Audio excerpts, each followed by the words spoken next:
يا ربي لك الحمد.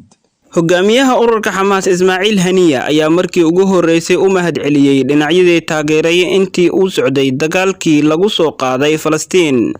wuxuuna yiri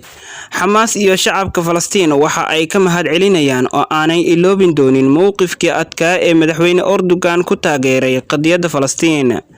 sidoo kale waxa aan u mahad celinaynaa mowqifkii baarlamaanka Turkiga oo si aqlabiyad leh ugu dhawaaqay taageerada qadiyadda Falastiin waxaan kaloo xusi doonaa mowqifkii shacabka Turkiga waxay sameeyeen dhaqdhaqaaqyo xoogan iyo mudaharaadyo maalinle ah oo ka dhacayay gobolada kala duwan ee dalka Turkiga madaxweyne Erdogan si joogto ah ayuu soo wici jiray intii uu socday dagaalka isagoo talo iyo tusaaleba nala garab taagnaa waxaan u aqoonsanay geesigii dagaalka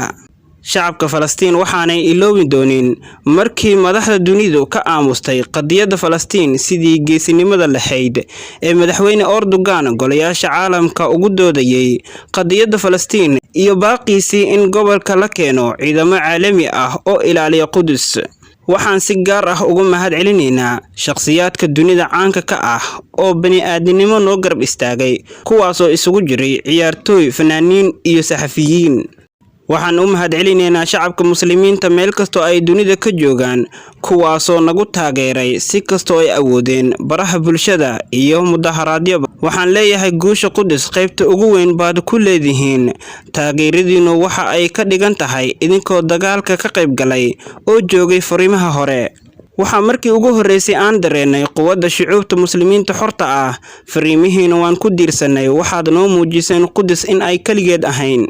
shucuubta muslimiinta xurta ah qulubteena ayaad kasbateen waxaad jabiseen cabsigelinta cadawga sidoo kale waxaad jabiseen cabsigelinta madaxdii dabadhilifka u ahayd cadawga kuwaasi oo hadda dareemayo dulinimo iyo wajigabax يا ربي لك الحمد.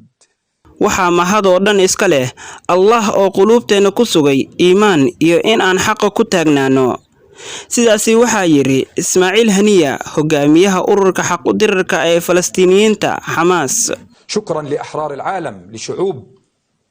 العالم لأمتنا العربية والإسلامية وأقول لهم من نصر إلى نصر إن شاء الله وإنها لمقاومة حتى النصر وحتى الصلاة في المسجد الأقصى المبارك ويسألونك متى هو قل عسى أن يكون قريبا سبحان ربك رب العزة عما يصفون وسلام على المرسلين والحمد لله رب العالمين وسلام وتحية لمقاومين الأفضل.